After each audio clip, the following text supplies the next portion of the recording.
Député to votaki bazo salarien tokende na funa bazo salarien bongo tolega na mwamba bazo salarien tokende lukunga bazo salarien na baboko pila bibembe bazo salarien atozonga na changu bazo salarien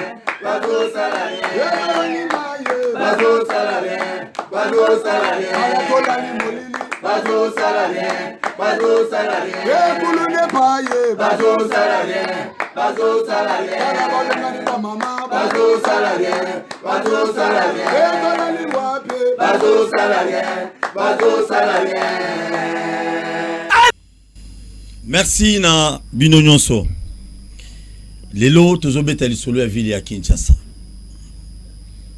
Pombongo ekota lelo na kese ya ville ya Kinshasa par rapport ndenge masolo beta mebele administration ya Kalabazo ba mbongo kina na passé composé Gentiningo Bilambaka ya lobino.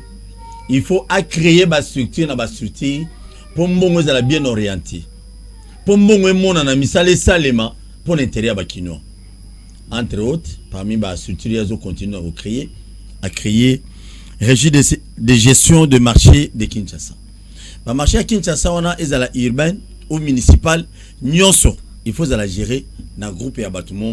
Donc, mon corps, il y a des responsables qui semblerait papa et député provincialement. Na idée, on a toujours, ils apprennent à l'art et quota. Parce que, surtout, le marché municipal est belé. Dimanche, bambongo batu ba Congo la réunion ce côté qui n'a banité. Au moins, beaucoup mais ça ba ticket nae. Le dimanche, les ambongo, ya ba ticket à beaucoup mais. Samedi, ba wenze muso ya ba beaucoup mais. Et puis, dans le secteur on des autres des amakas, on kenda ba commune muso ba wenze muso salema za commander à la police. On a tout monaté commander à la police à comment gérer wenze mombo na quoi mombo ya sali. Ba congolais pe ba monga ticket et koti ya bénéficié à vandi en Gwanzami nango araignée. Ok, c'est anormal. Jatiningo Bilambaka à l'obino niet. Il faut c'est le mot boy. Bato na nyonso il faut bazala répertorier, gérer pour ba commander bali en mbongo te ba beaucoup mais so ba incompétent belé o ba beaucoup mais ba fi sango bila di mato soit na ville à Kinshasa et belé le la maman na Kasavu. Ba wenzeze belé à 18 ans. Na ebi so à quelle union ça kene ba otika na ebi na ngati. Beaucoup mais c'est ya Kasavu. Ya ni ya kota matongi wana ba bien susu.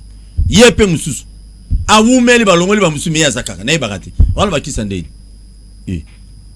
commune salité mais ba mbonga wenzi chaque dimanche bazo elo mbongo na ndeni c'est anormal yango nzamba sali grâce lelo numéro 1 ya régie de gestion de marché de Kinshasa ndeko nanga Roger Kibanza wana mu Congo biloko azo biloko lelo ya benga bitu swefona beta biloko n'a expliqué ba kinois tina ya structure au gouverneur village ya Kinshasa asali ndeko Roger Boni mbote ndeko nanga Paul Toussoua bien que akomne numéro 1 ya région mais à saint journaliste mais azo boulot vide azo ngeli bik azo ngeli lisam kimeza kime makasi na ngolo nzambe na yope non moi ça va donc keza apparemment moi pas si ya talanga boulot yo bando sala petit journaliste et mon boulot gars mais non au fait qui journaliste ils a tout ça l'université quand on parle de l'université un universitaire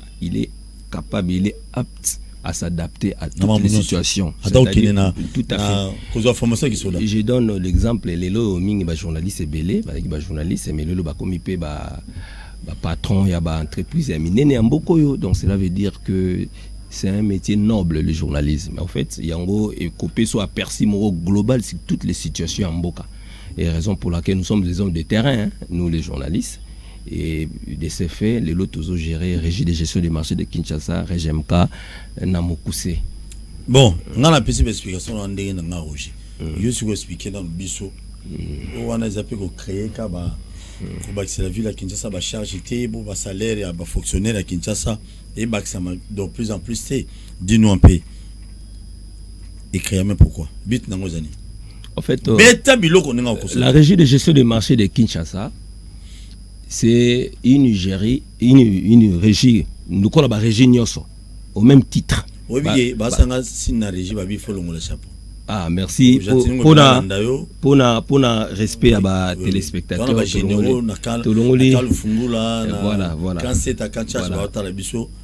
Voilà. Donc beta biloko rouge. Eza chapeau ya Lolendo te. Na outil terrain. Na outil terrain, yango moni nazana tenue bena terrain. Voilà, ndenge na ipsa ki okana libandela. Eza musala ya terrain, eza musala bureau te. Eza musala te ya veste, eza musala ni mais eza musala ya terrain parce que boyebi ndenge na bando loba na libandela c'est une régie financière. Pourquoi ba créer yango eza initiative kitoko ya mwana mboka Argentine Ngobela Mbaka. Asali yango na tina ubandaki déjà koloba yango menga nazo compléter nazo silisa kaka. C'est aussi ça te yo beta on bien pour beta on nazo loba parce que omoni ba wenze ezali ba service public.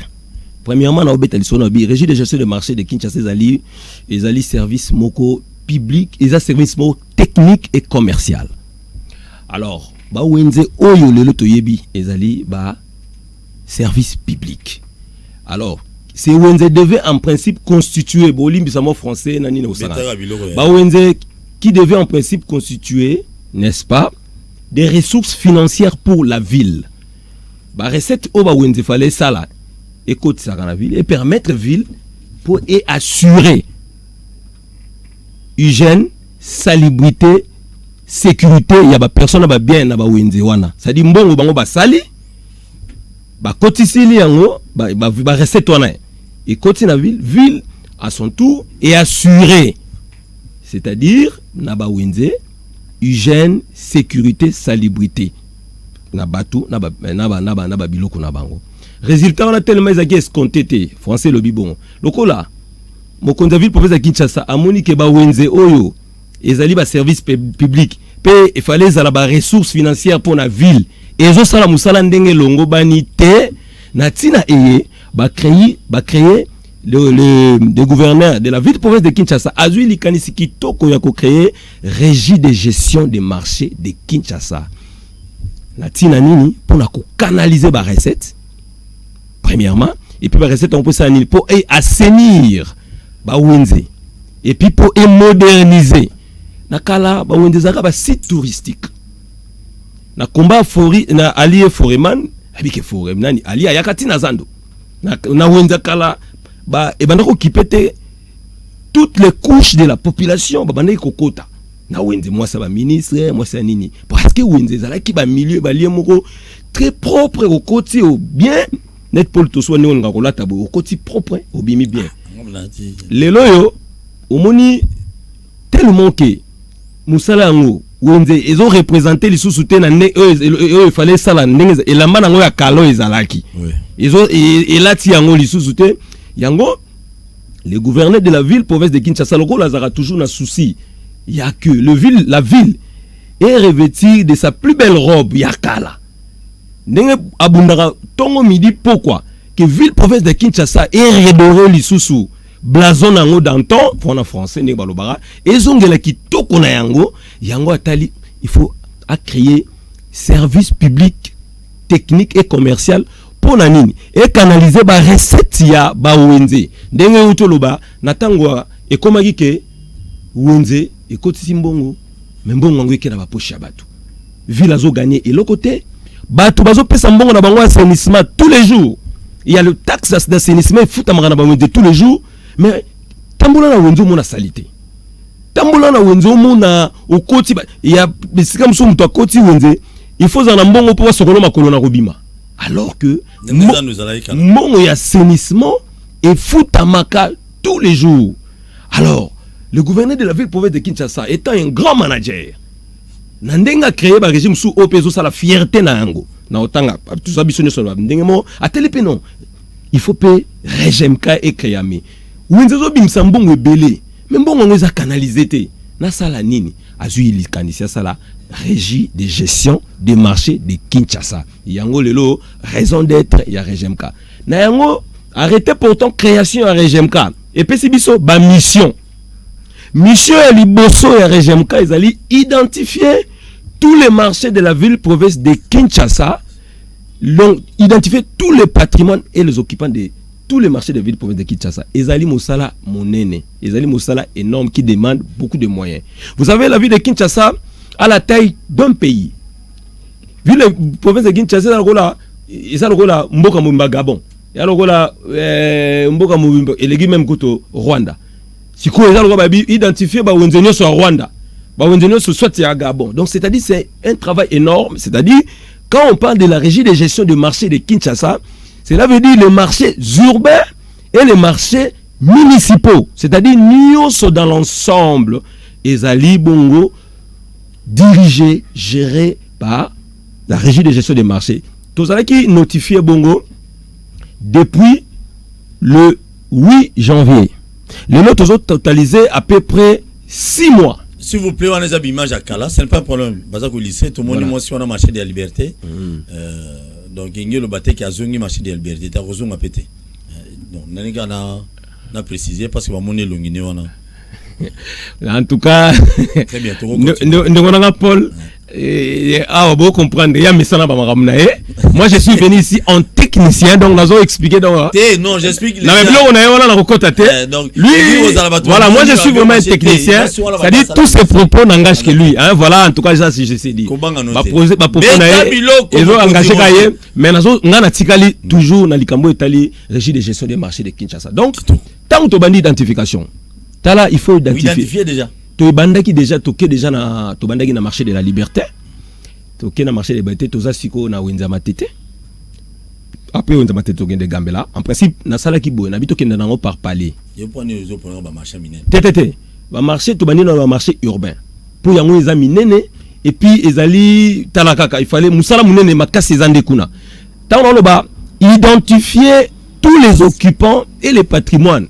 Cela veut dire au bandi ko compter étalage moko na moko, au compter ba lisière, c'est-à-dire bateau bazo teka na mabele, il faut ko compter biloko wana nyoso, au compter quels sont les magasins, au compter. Donc quand je parle, il faut compter sur ba personnel ya ba wenze, c'est-à-dire kota la bango est-ce que ba excessif té bazali combien. Donc c'est-à-dire talaka musala bon ça on a marché de la liberté. Ça nous a pris 1 mois et quelques jours. Alors ce de bito bandana wa wenze ya mike et aux années nous compliqué. Il fallait qu'on bande na bawenze ya minene. Très bien. Il y a un bandagi na marché de la liberté. Mais avant c'est là, qu'on bande na marché de la liberté. Comme tant que bandaki, il y avait une urgence. C'est-à-dire il fallait que ça là ba travaux ya grand marché parce que na likanisa mokonzi mboka pe na le gouverneur de la ville province. Il fallait batonga wenza kitoko wana pe misala za ko salama esengala ki batu wana nyoso bazaki libanda kotala bakana bango. Natina et moi mboka Argentine Belambaka salaki ba marché ba 4 marchés délocalisés, à savoir marché à 24, marché à Kabinda, marché à Itaga na Kalembelembe. Bon Kalembelembe ça déjà mais c'est un marché marché communal mais salagi ezana ba espace belé na 4 sengari et en babandeko ba bimaki na grand marché.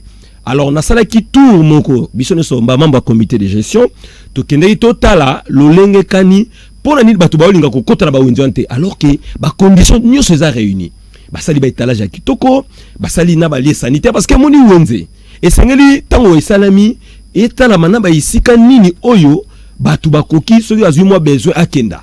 Donc il faut nyos on les à la garantie et ça na ba norme to keneki totala ki poni beto ningo kota kunate. J'avais fait un rapport que j'ai donné aussi, j'ai proposé à l'autorité. Donc bref na ba ndenge na wana après na ko kenda siko na identification. C'est-à-dire, on a identifié Bawenza Siko, Nazo Konde, après marché de la liberté, et Matete Siko équipe, après Tokenda na Gambela, so aussi Gambela, Tolandi Siko va marcher au Yolandi en termes de taille, c'est-à-dire, va marcher comme Baïpen, Delvo, va marcher à Kulumba, va marcher à Bangandu, na Bakimbanseke, c'est-à-dire, on comprend va marcher à moins minen après Tokokita, Malembe. Donc, Moussa na Futo Sala Yangwana, parce que, Negonanga Polo Ebi, ceux qui ont géré le connaissent ya bongo, il faut y ba biloko ngo ezandengeni parce que tozana bay c'est tolobeki bongo tant que tozo gérer marché tozana planning mo kitoko pour na marché tozana ba plan de modernisation pour na marché on doit wenze pour na ko éviter coulage de recettes. Qu'est-ce que nous devons faire? Voilà. Donc est-ce que batike futamaka batike nyon sur futama et le rotamaka des ordres parce que na oki autant na ba komba ba marché minen matete marché de la liberté Gambela bon tout qui tout ça. Maintenant Bambongo bato ba kongola na balabala miki ona. Balabala miki ba kongola bambongo ti ba kote kuna kati. C'est comment? Voilà. Yangwana eloko ya makasi ya mutuya est-ce que comme là et comment? Et comment rater? Problème mes amis il y a des marchés pirates. Et puis bah marché pirate on a pour mes années. Ils produisent des déchets mais au lieu d'évacuer les déchets on a produit mais bon on a côté na boko ba tiki déchets. Très bien. Et puis ils ont baby sambalamo ils ont qu'en rencontre vision et autorité urbaine. Yango ngata on a un lobby tumbalanga liboso ils nous lutter contre le marché pirate. Na ko lutter comment? Parce que bah marché pirate, ils produisent des déchets mais occasionnent le coulage de recettes. Vous comprenez bah produit bah déchets mais coulage de recettes des amakasa di mbongo muto moko avana na yeboye mbongo ekota na ville te ba silisi nango ngengandi moko azane répertorié te ayebani pété azumbongo ya batu te atina poche bouf et que nango na poche ya batu. Alors biso to lobaki boye to yé premièrement lutte contre yango. Il faut pas lutter contre yango zanine. Et bien entendu dans le monde entier les loyaux vous ne pouvez pas vous passer de ce qu'on appelle la digitalisation ou l'informatisation. Nous devons informatiser tous les marchés. C'est-à-dire quoi? Il y a un oiseau qui n'est malembe. Mais avant d'en arriver, comme il n'y a pas de moyens, moi je ne peux pas ici venir faire des discours démagogiques. Je voulais partir dans un lot simple, moins coûteux, mais et cotimbon et belé, na caisse à l'État, mais et résoudre le problème. Uniformiser tous les tickets des marchés. Tous les tickets faut comme identiques, c'est-à-dire ça va et ça voilà, ticket pena ils ont produit par la RGMK. Yoka ga skoli kamoye salama. Avant si go moto ya somba ticket wana. Il faut azala moto ayebani na l'état que ye azali na contrat na ye o ayebani kaza mikanda na yaza comme administrateur. To teka na n'importe qui te. Papa. Tu viens? Na ba beaucoup mais c'est na bino. Te.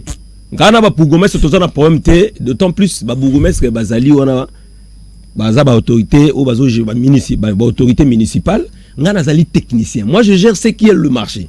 Bien entendu ezali na ba juridiction na bango mais nous sommes un organe technique. On n'a pas de toujours ça na bango collaboration parce que baza na quotité na bango bazwaka depuis l'arrêté portant fonctionnement des marchés municipaux fonctionnement et puis ça quotité moko boy oyo commune Fezwa, Oyo, marché Fezwa. Comme marché est représenté par la RGMK, quotité marché est géré par la RGMK. Alors, biso comme tous les organes techniques, tu as mettre fin na polémique où ils toujours administrateur ba bougumestre ba lera mbongo soko sali boy ba mbongo no seke ba zong c'est le côté. Ba bougumestre ba administrateur ba zali miyibi. Biso to ko mettre fin na yango. C'est-à-dire quoi? Nous sommes là pour gérer. On prend les recettes, on voit qu'est-ce qui revient na commune. Mais c'est les bourgmestres. On va effectivement avoir un numéro de compte. C'est-à-dire, sur le numéro qui y a journalièrement, quand il y a un bourgmestre, tout le geleur, c'est à partir de là que tu vas prendre. Sur le numéro mensuellement, évidemment, il y a une réunion qui est là, calmement par rapport à ça. Il y a baraké, bawenze leloyo, ezali, ba service public oyo, eko boosté, eko kopé ça servait les poumons de l'exécutif à l'époque. Mais l'exécutif, permet de booster l'exécutif. Papa, le gouverneur de la ville province de Kinshasa, a sa charge est belé. Talara ou tout ça, zela, ya kikwiti. Abundi na mbongo ya vignette. Asali suni elenge ça. Azo bunda. Elelo lisusu soki ba mbongo ya wenzeye. Omoni teke kokoba ki sali susu esala makambo belé. Donc pourquoi pas mutoza na ba idée ki toko boye, il faut la soutenir. Ba idée na yo na pe simba et sengeli ba moyens à la ebele. Natina et régie de gestion des marchés de Kinshasa on a nazo dirigeant on azali directeur général nazo bunda pour na sala que recette ya ba marché za la canaliser et za la canaliser pour rendre et ça coup de pouce na ville province ya Kinshasa. Donc il y a on nazo ba boye ba dirigeant ba administrateur parce que il faut y bande qu'on a et porte soua. Arrêtez lobby, tout le personnel de marché sont déversés selon les besoins dans la régie de gestion des marchés de Kinshasa. C'est-à-dire, administrateur, percepteur, banani tout. Il y a un moment où ça la identification totale. Wenzoyo, on a combien de percepteurs? Au moins, on dit on a 15 percepteurs. Le nombre est excessif. On va voir leur contrat. Contrat dans les abonnés. Oh, on a une abonnés. Vous avez combien? Totali, Wenzoyo, on a combien de percepteurs? Parce que dépense et qui trop recette et ça mouké donc yongo zomona wenze on dirait comment nango biloko mo za bambongo ba poche bato. Donc bref, avant na ko na informatisation. Pourquoi? Parce qu'il faut to comme na niveau qui na vandi na bureau marché matadiki bala na beti tanta na yebi za na autant d'étalage et ça na autant de percepteurs. Maman tel lelo a fouti tickete. Un tel a fouti ticket. Donc bref yangwana. Mais pendant ko nango parce que ça demande beaucoup de moyens. Mais avant cela, to ko banana na uniformisation à ticket. Au moins surtout uniformiser ticket. Na si c'est agité parce que na no expliquons de Paul.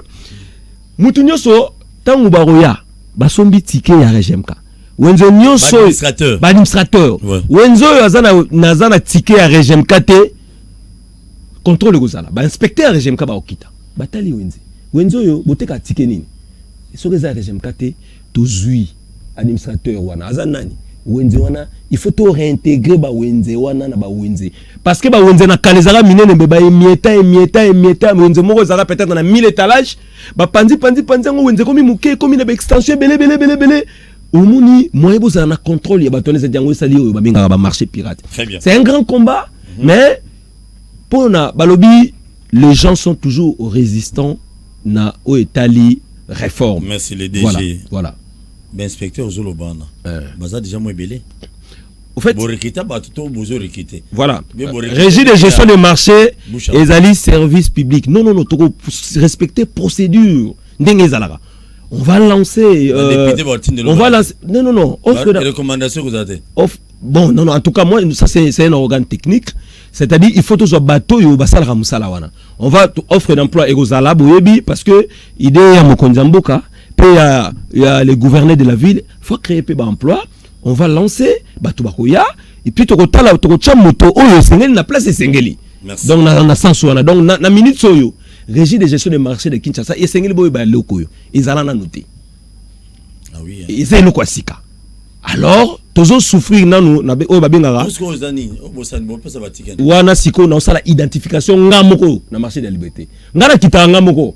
Ngana za mukonzi ote na vandi bona lobi le noto sala identification ba kiti na vandi na bigote o mun même tenio na yena na ko lota ba vese ba nini po ezangite te ozana na ngobelé donc na kiti wana ngai mo na pesi coup d'envoi tant wana tant to bandagi identification na marché de la liberté ngamo na zo compter mama intel fiche d'identification na ozara na mesatel et ça étalage des à niveau ni donc voilà tout ça l'identification total pour ba wenzepe baza victime ba spoliation.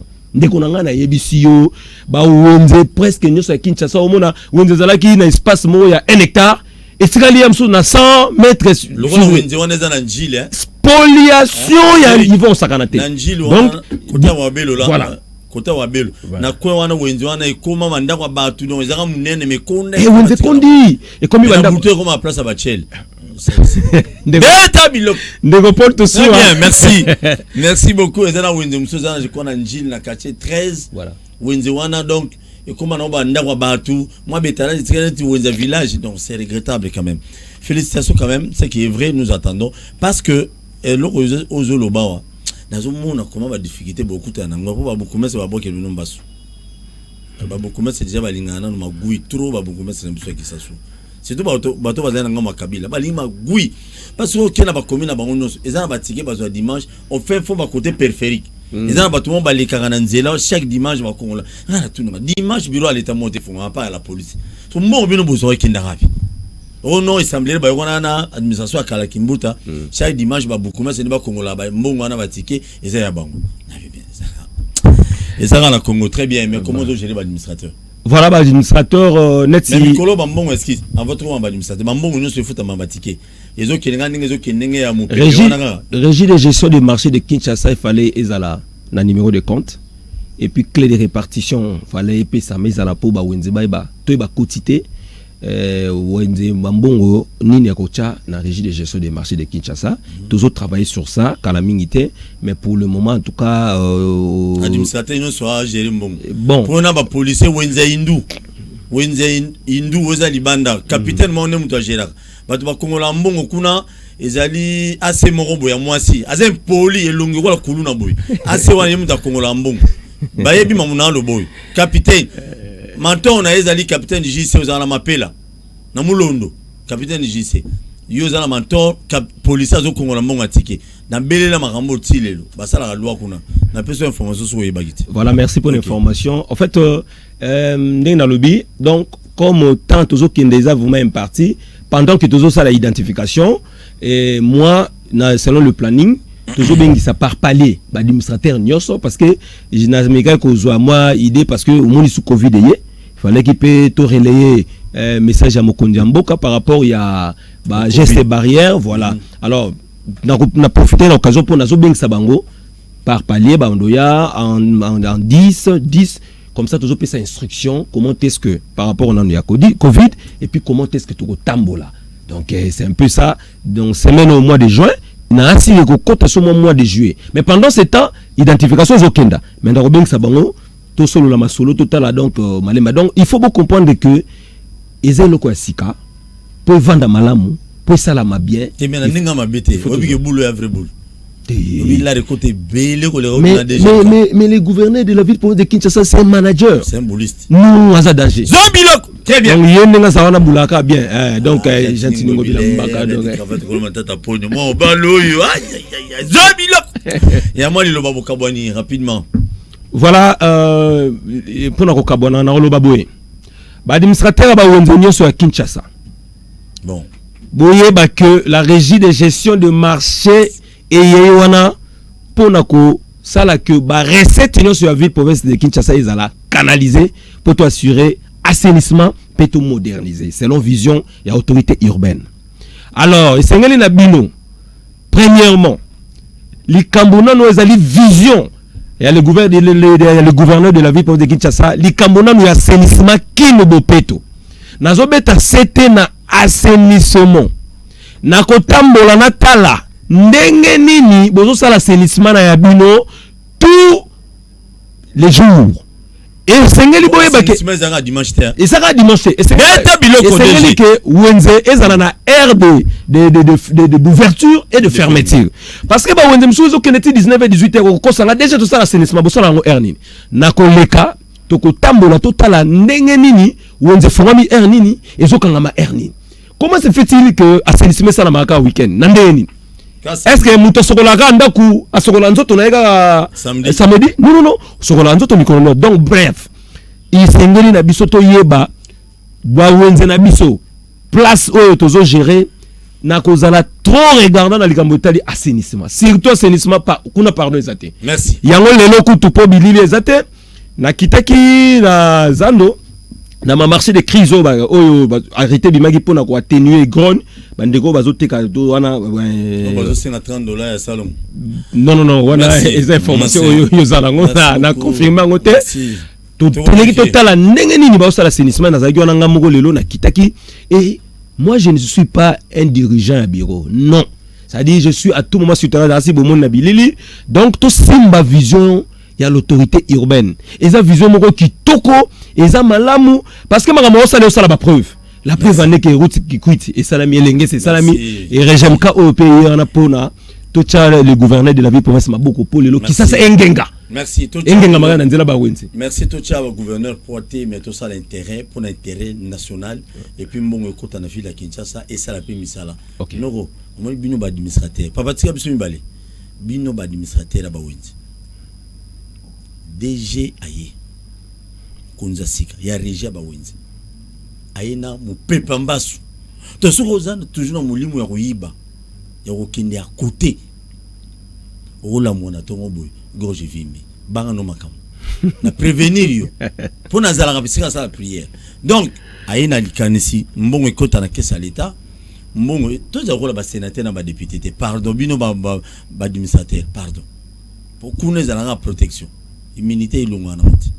Merci beaucoup de Roger de nous répondre à l'invitation de Bissot. En tout cas, merci. Merci na PC Junior Lembalé Mambote mais Junior na zo rappelé na télévision. Libende. Papa tika bisumbali. Libende Junior Lembalé. Pardon. Na suya na ngawa. Tokutani na invité Mususu. Merci beaucoup les DG. Merci. Mais Amasa ninga zaboya ADG. Mais Amasa. Zobiloko Kongo to telema to lobela mboka Wole to suwa babimisa na poasa ba député to votaki bazo sala rien bazo salarié, tokende na funa, bazo salarié, bazo salarié, toleka na mwamba, bazo salarié, tokende lukunga, bazo salarié, na baboko kuna bibembe, bazo salarié, tozonga na changu, bazo salarié, bazo salarié,